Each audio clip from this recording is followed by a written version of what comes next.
एकदा एका हिरव्या जंगलाच्या कडेला एक शांत साधी गाय राहत होती.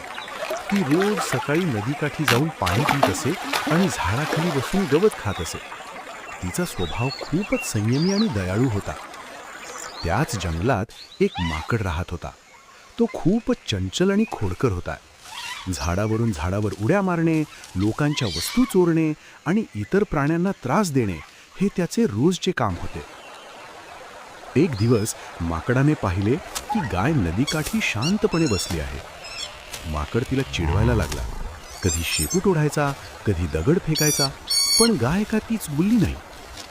थोड्या वेळाने अचानक जोरदार पाऊस सुरू झाला. माकड झाडावर अडकला आणि खाली उतरू शकत नव्हता. पाणी वाढू लागले आणि माकड घाबरला.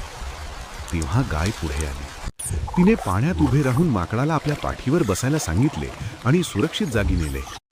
माकडाला खूप लाज वाटली. तो गायला म्हणाला, मी तुला खूप त्रास दिला, पण तू माझी मदत केलीस, मला माफ कर. गाय हसून म्हणाली, दयाळूपणा कधीही वाया जात नाही. त्या दिवसापासून माकडाचा स्वभाव बदलला.